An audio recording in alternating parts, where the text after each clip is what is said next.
Welcome to 50 Plus in Montgomery County, a monthly program that is a voice for many, produced by the Commission on Aging, of which I am an alum.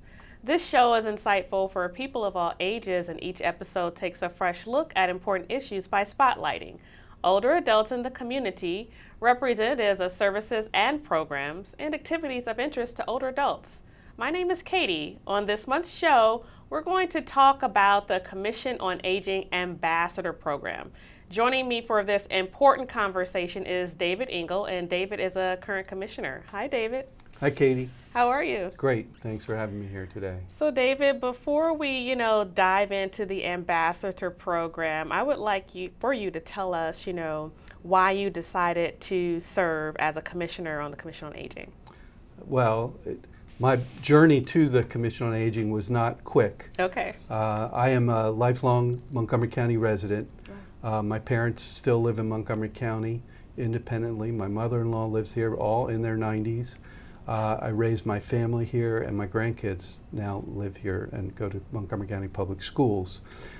So as a senior real estate specialist, I joined the grassroots organization for the well-being of seniors, a senior serving professional organization, and they suggested that I could be a liaison to the Commission on Aging. So I started going to Commission on Aging meetings and was really impressed with the work that was being done on behalf of older adults. Okay.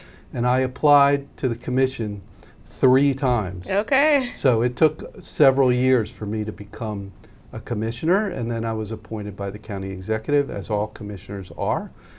Served as the treasurer to the Commission on Aging.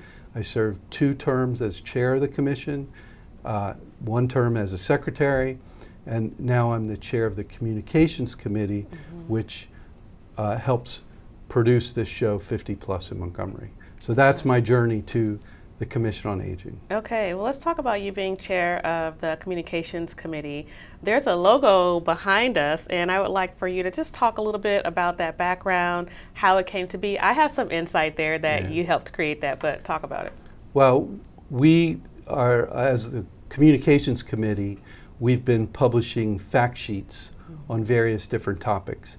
And we needed a way to sort of brand or identify the Commission on Aging's work. Okay. So we kind of used what we saw existed and modified it a bit, and then we needed something to designate for the changeover from the previous show to the current show, which is called 50 Plus in Montgomery. So this logo, we had the help of the great designers at Montgomery County to create this, but I did a little bit of work to come up with some different ideas to help brand the show 50 Plus in Montgomery. Okay, now David, this show is powered by the Public Information Office in Montgomery County in conjunction with the Commission on Aging. But for those viewers that are not familiar with the Commission on Aging, can you talk a little bit about, what the commission is and how it helps older adults to continue to grow here? So the Commission on Aging was created, at least in Montgomery County, in 1974 through the Older Americans Act, which established the area agencies on aging. And the Commission on Aging acts as an advisory body to the area agency on aging. So we advise, we inform, we educate, and we advocate on behalf of those older adults in the county. Okay. And we're all volunteers who work on the commission. So currently we have about 28 or so commissioners, which you are an alum of the commission. Yes. They're not all 60 plus. Some of them, few of you are a little younger, but the majority are 60 plus. But trending in the right direction. Yeah. Okay. Well, with that being said, the Ambassador Program is one of the newer initiatives of the Commission.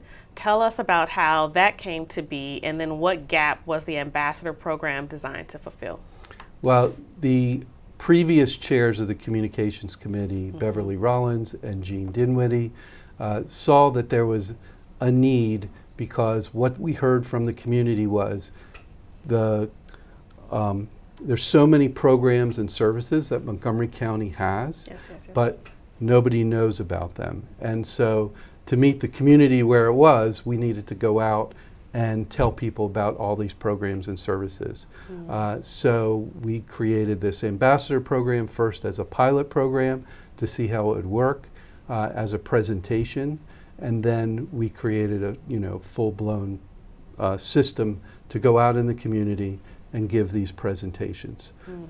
So it's been very successful, and we've had probably over 30 presentations to date, close to 1,000 people that we've had in the audience to present to. So it's been very successful, and we want to continue that program because the county has a program called Aging Well Together. So it works well with that. It works well with Age Friendly Montgomery, works well with all the state's programs for Longevity Ready. Everything works together. We have to get the word out about what's available to help people age gracefully, respectfully in their homes. Two-part question.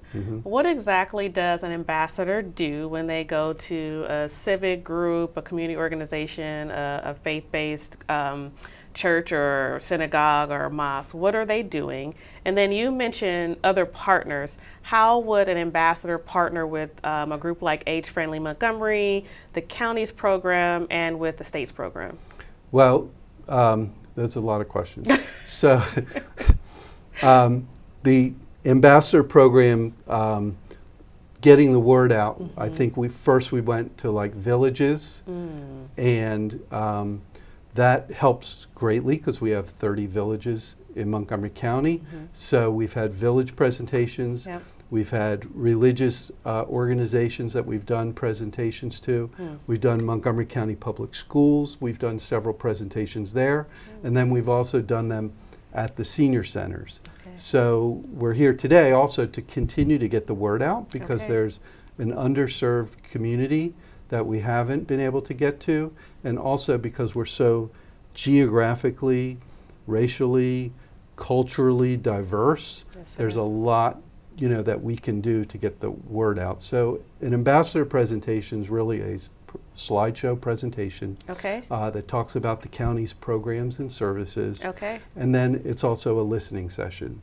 So we hear back from the county residents on their issues, their concerns. We've done it also at Leisure World. So biggest concentration in the county of older adults.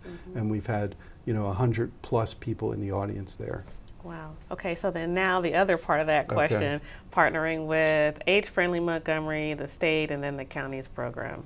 Yes, so Age Friendly Montgomery is a partnership between, we've been at Age Friendly County, I think, for well over 10 years, the World Health Organization and AARP, and that's really to break down the silos of government, to help the different departments communicate with each other about what's going on within their departments for older adults.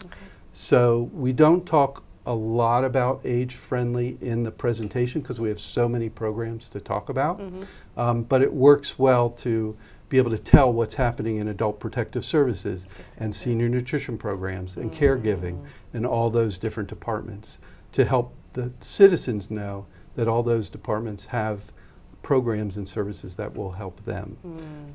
As far as Longevity Ready Maryland, so that's brand new as of last year, and that's also a way to break down silos, but look at the whole longevity ecosystem to prepare the lifespan for the health span for the lifespan. I guess the health span would be first for the lifespan so people can age healthily, and now we have the Maryland Department of Aging behind that program to help push that through. That's right, with the secretary. That's right. And I know with the public forums, I know you've led on those fronts as well. You've had state leaders to come and talk about those wraparound services that definitely help with what exists already in Montgomery County. Yeah, we've had the Department of Aging Secretary Carmel Rokes. We've had, I think it was the Undersecretary of Housing at our housing public forum 2 years ago. So we do get a lot of people from the state to work with us. We recently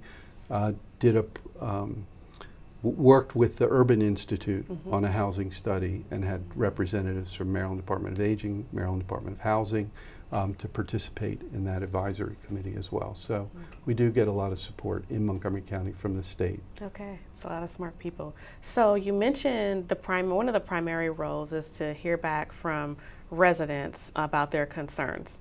So as an ambassador, what have you heard from residents? What's been a common theme? Well, there's a lot of common themes amongst residents. People love living here. They don't like paying the cost of living to live here. So, of course, housing is always an issue.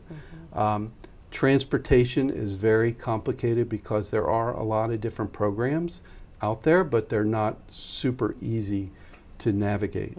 So that in itself, just the navigation of programs, is something that we want to help work on, is getting people to the right place when they're trying to find a program or service. So just the navigation. Caregiving is becoming an emerging theme, that everybody is either a caregiver or going to be given care at some point in their life. So we like to talk about those programs also, and we hear a lot in the audience about, you know, the challenges of caregiving and the cost of getting outside care through home care companies and even the county's programs. So you mentioned caregiving, you mentioned transportation, you mentioned housing as either an emerging issue that's coming up or just regular things, issues that residents bring to your concern. Now, I want to know, how do you translate that information? Because one of your roles as a commissioner is to advise county leaders. So the information that you're receiving from county representatives and residents at the various presentations, how do you translate that into action for county leaders? Well, the Commission on Aging advocates at the county level by talking directly to the county council members and the county executive about the priorities of the commission. So the priorities of the commission are driven a lot by what we hear in the community and what we see going on around us. So, you know, we're the voice of that older adult population, and when we hear that caregiving is a challenge, or that caregiving, one of the programs that we have is through the ARC of Montgomery for respite care. That's one of the great programs we have. It's not income-based or asset-based. It's available to all residents. And so this year, the Commission on Aging supported a special appropriation that was brought by Councilmember Lori Ann Sales, $1 million to Montgomery County to support caregiving, senior nutrition, and home care. So the Commission testifies on behalf of the older adults and provides support. So that's one great example and a big success that we had this year with our advocacy. Yeah, kudos to y'all for that. So when you think about the number of services that Montgomery County offers, there's just a lot. But what do you feel like ambassadors are continuing to say to residents? You mentioned villages earlier, but is there another resource that you believe you're constantly uplifting during the presentations? That's hard to answer really, because we talk about 15 to 20 different topics, you know, ranging from all the things that we've talked about to even adult protective services, to some of the new programs that caregiving has, to some of the really great programs that the county has in recreation. We've heard that people are having a hard time getting into bone builders, you know, so that's a Montgomery County Department of Rec program, and it's live and virtual. And so we talk about the availability of the recreation programs in the 8 senior centers that we have. We talk about the public libraries and the access to information there that the Commission on Aging distributes, fact sheets and information at those places. We talk about volunteerism, that, you know, the programs that are through our nonprofit partners. There's JCA that provides Heyman Interages, Empowering the Ages, Link Generations, and Montgomery County Public Libraries all have intergenerational programming that helps people volunteer. So every audience has sort of a unique need and issues that they like to talk about. And then obviously if we're talking to a village, they know what villages are. But when we talk to a group, let's say at a public library, and we ask who's heard of the village movement, most people, you know, do YMCA. They don't know what the villages really are. So we educate them on what a village is. We talk to them about how we can help form villages in areas where there are no villages, and talk about that concept that is unique to Montgomery County, because we have so many villages that support the older adults in the county. I know with the villages, this programming, we hosted Eddie Rivas, who is an alum of the Commission on Aging, to really uplift those communities and, talk about why they are important in Montgomery County. You mentioned the libraries. Is it true that the Commission on Aging does have information in all of the county libraries so that older adults have resources or information about resources? Right. So in the 20 plus Montgomery County public libraries, we've strived to create an older adult information section so that we can put fact sheets not just from the Montgomery County Commission on Aging, but from transportation and caregiving, et cetera, that we've talked about. So there's a lot of printed publications in also multi-languages through Aging and Disability Resources that we publish or that we distribute in the Montgomery County Public Library. So if you're looking in a library, look for older adult resources, and you should find a lot of information there about the programs that we're talking about. Okay, and you also said something about bone builders. I know that the Commission on Aging, in conjunction with the Public Information Office, hosted programming about bone builders. Was that something that you all have uplifted recently? I know there was it was a different topic. It was about WEAP, but was that something that you were able to discuss in terms of a resource? Well, I don't know how we can expand that program, but we're voicing our concerns to the Area Agency on Aging on how to expand that program. And I don't know if it's a financial need or if it's through space or time to provide those resources. But we've heard that in our listening sessions that we need to do more bone builders programming. Okay. There's been a number of services that we've talked about, but what's the best kept secret, in your opinion, that Montgomery County offers? I'm not sure it's a huge secret because we talk about it all the time. Okay. It's like our second slide in our presentation, and we talk about it on this show and elsewhere. It's the Aging and Disability Resource Unit. So the Aging and Disability Resource Unit, the phone number is 240-777-3000. Hopefully it's on the screen down below. Yes. And they take over 25,000 calls a year, but there's still people who don't know about that. So if you do not know how to get to the website, where to go on a website, what phone number to call, you look for Aging and Disability Resource Unit phone number. So that's a great resource that we have, and it gets you to the spot where you need to go to get that information. Okay. I think another, if I can tell you a couple others. Please. So many people are not aware that there is a durable medical equipment reuse program that was funded and started by the state of Maryland. And that is a free resource. At the Montgomery County Transfer Station, people can go there, not just get rid of their recycling and their trash and their, all their different stuff to get rid of, but they can go to a bin and donate old walkers, canes, wheelchairs, and durable medical equipment, and then it goes to a warehouse in Prince George's County and gets rehabbed. And you can go on their website and order refurbished equipment and pick it up. Brand new. Like brand new, it's been cleaned up and make sure that it's working at the Rockville Senior Center. That is a distribution point. You can also donate there at the Rockville Senior Center. So the Maryland Durable Medical Equipment Reuse Program is a great program.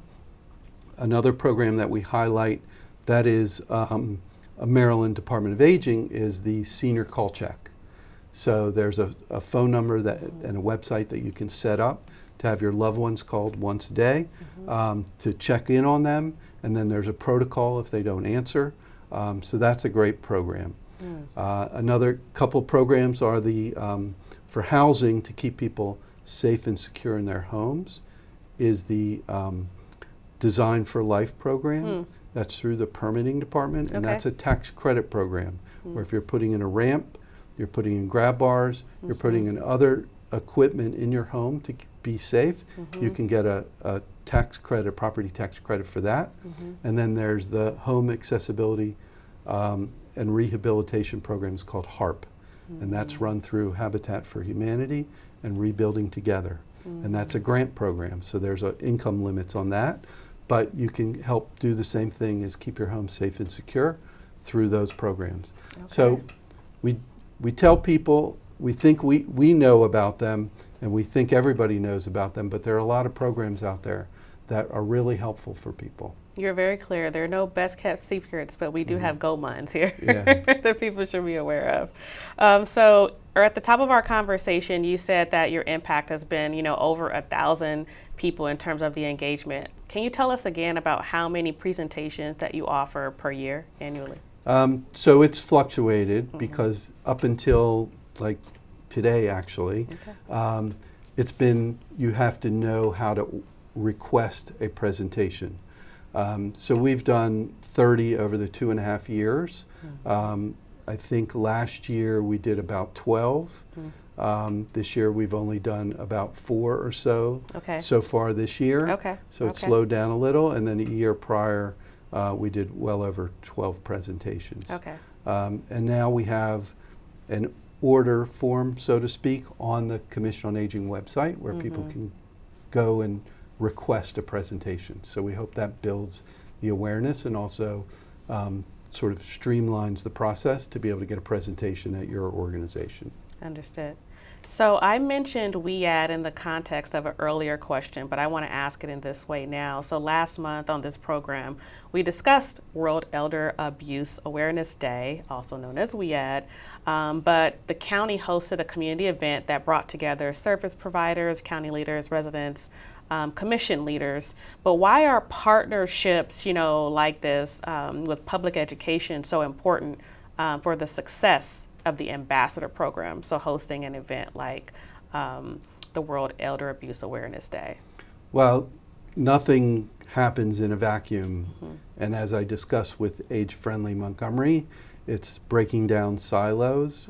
So knowing about World Elder Abuse Day through the Commission on Aging and publicizing it through our ambassador program presentations and vice versa, learning about what scams there are, what fraud's being committed, what we can go back and tell residents when we do a presentation is really invaluable.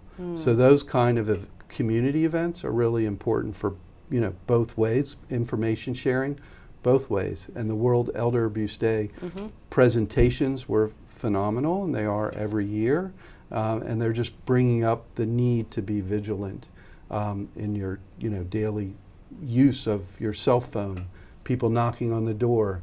It's out there. Fraud and abuse is out there, and it's rampant. But having those community partners is really helpful, and also having our nonprofit partners as well. We learn about what programs there are through the fire and rescue team and through the police department, and everybody does their part and has to do their part to make it a community for a lifetime. That's great. I know we're coming towards the tail end of today's show in terms of our allotted time, but I would love for you to chat a little bit about maybe some upcoming programs or events that the Commission may have. So you just missed our annual public forum, which is typically in May. So this year was on social connectedness, and we normally produce a public forum every May. We also have 5 meetings every month of the Commission on Aging. So all residents are welcome to attend a Commission on Aging meeting, whether it's in person or online. You can go to our website. We have 4 working committees. We have a Health and Wellness Committee, a Public Policy Committee, Communications Committee, and an Aging and Community Committee, and then a full Commission meeting. So all those meetings are available to the public, and we invite the public to voice their concerns at the end of every meeting as a time for the public to chime in.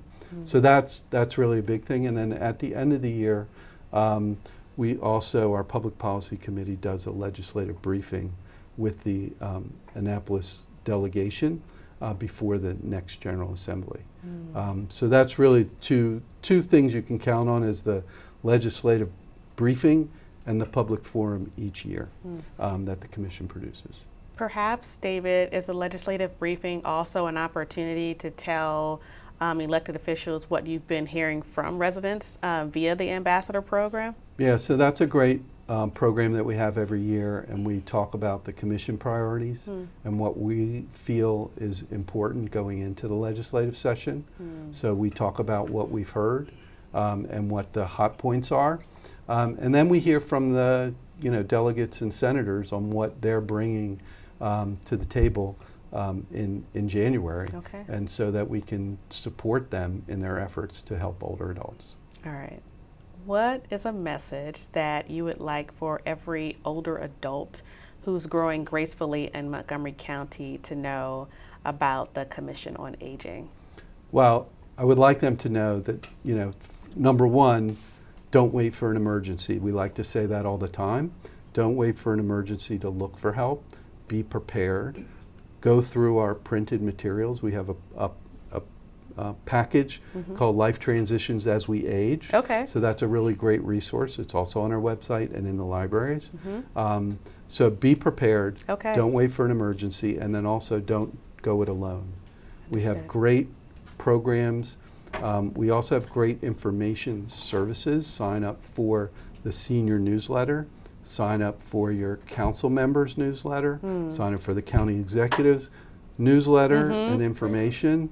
And all that is going to help you take care of yourself and take care of your loved ones. So don't go it alone. The information is out there. Okay, David, last 10 seconds. Okay.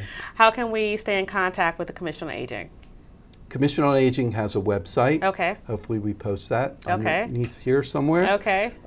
We also have an email and a phone number. Okay. But that's how best to go to the website and look for resources and information on the website. This has been a great conversation, David. Thanks, Katie. Well, that concludes our program for today. As you can see, the voices of those 50 plus matter every day and in every way.